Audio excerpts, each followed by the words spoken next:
Monsieur Abdoulaye Kourma, bonjour. Bonjour. Vous êtes très jeune, vous vous engagez en politique.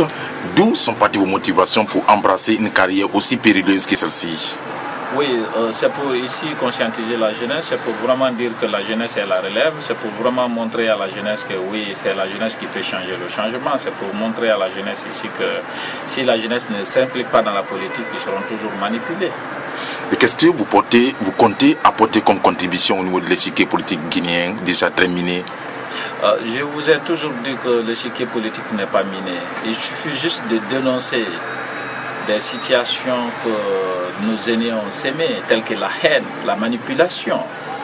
Il suffit juste de dire qu'on se sert de la jeunesse, parce que tu vois le gouvernement à 80-100% ou à 80-90%, ils amènent tous leurs enfants étudier dans les grandes écoles ailleurs, et ils font venir leurs enfants, commander encore nos enfants, nos frères ici.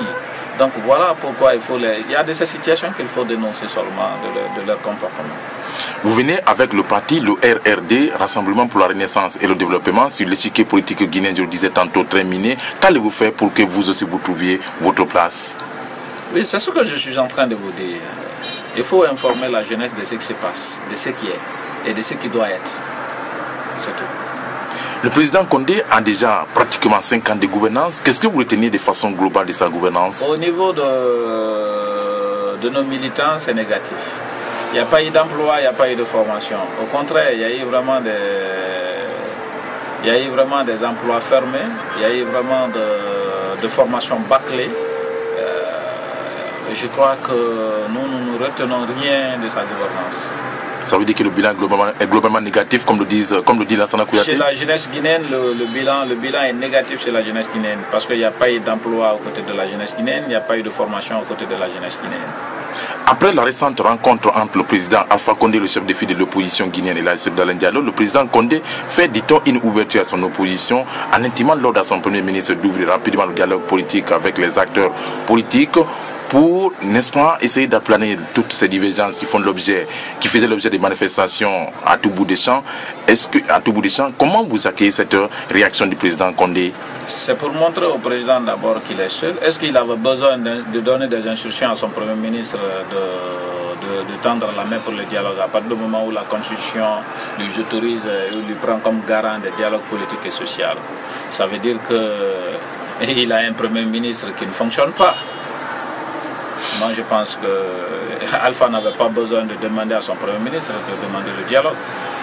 Et quel avenir pouvez-vous déjà prêter à cet énième dialogue qui sera ouvert bientôt entre les acteurs politiques du pays? Je pense que c'est les Guinéens qui se retrouvent. Ils vont mettre l'intérêt de la jeunesse guinéenne, des Guinéens devant. Et je crois qu'il y aura des consensus, il y aura des compromis, parce que c'est des Guinéens qui se retrouvent. Nous sommes tous en train de se battre pour le bonheur du peuple guinéen. Et on ne peut pas refuser vraiment qu'on trouve des consensus pour trouver vraiment une sortie de crise par rapport à ça.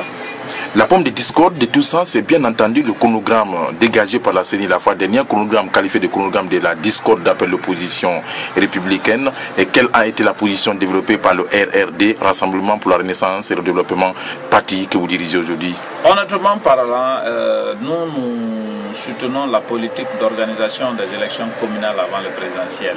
Mais le présidentiel aussi, la date qu'ils ont donnée est légale, parce que la date qu'ils ont donnée est constitutionnelle. La date qu'ils ont donnée est vraiment dans les normes. C'est au président de la République maintenant d'intérimer la date par son décret. Mais voilà, l'organisation des élections communales et communautaires nous donne les résultats des présidentielles. Parce que c'est purement élémentaire, ça nous donne ici une position, ça nous donne des ouvertures par rapport à la situation des élections présidentielles. Chacun va connaître son poids. Pendant que vous tenez mordicus à l'organisation des élections communales avant les présidentielles, la mouvance de son côté rétorque qu'il n'y a aucune disposition guinéenne qui prévoit cet ordre de préséance. Oui, c'est parce qu'ils sont vraiment des gens qui ne respectent pas les conventions collectives.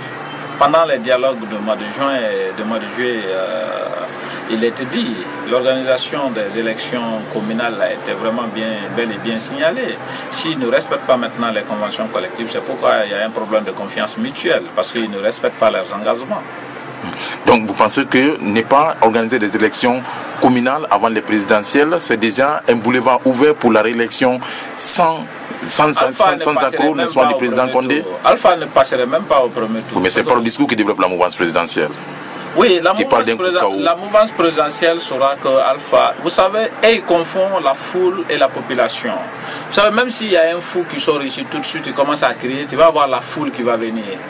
Vous comprenez? Voir ce qu'il est en train de dire, voir ce qu'il est en train de faire. Si le déplacement d'un président de la République par curiosité, moi j'avais les gens qui étaient là-bas, des cadres de mon parti qui sont partis écouter son discours à Beïla, à Senko. Cela ne veut pas dire qu'ils sont de son parti. Vous comprenez? Donc il ne faut pas qu'il la manipulation. Mon frère, la mouvance a mobilisé plus de 27 milliards à Kaloum pour les élections législatives. Ils n'ont pas gagné. Et ils avaient la foule et non la population. Il n'y a pas ceux qui n'ont pas mobilisé comme l'argent à Conakry. Il n'y a pas que ceux qui n'ont pas fait comme mouvement de soutien à Conakry pendant les élections législatives. Ils ont perdu les 5 communes. Mais ça, c'est des fiascos. C'est pas important pour nous. Nous allons partir. Nous savons que la population est avec nous. Nous savons que les militants, nos militants sont vraiment recensés. Ils détiennent leur carte électorale. Nous savons que vraiment, nous avons vraiment la qualité avec nous. Et nous allons voir. Le capitaine Moussa Dadis Camara annonce son entrée en politique. On sait que c'est l'enfant chouchou de la forêt. En témoigne, n'est-ce pas, cette dernière manifestation des femmes pour exiger son retour dans un bref moment. Et à tort ou à raison, on accuse le RRD d'être un parti qui a pour passion de la Guinée forestière. Est-ce que ce n'est pas une source d'inquiétude pour vous? Nous, notre parti, d'abord, n'a pas de passion pour la Guinée forestière. Nous avons comme passion la jeunesse guinéenne. Vous comprenez? Donc la rentrée de mon frère Dadis dans la politique, c'est un choix qui vient de lui. Donc il est libre de se présenter comme candidat pendant les élections. Et ça ne dérange pas le RRD dans sa politique. Moi je crois que personne n'est l'enfant chouchou d'une région. Nous sommes tous l'enfant chouchou de la Guinée. Donc c'est à nous de développer nos politiques pour vraiment coupler beaucoup de militants responsables et intègres. C'est tout. Donc ça ne dérange pas le RRD. Monsieur Abdoulaye Kourma, merci. Merci.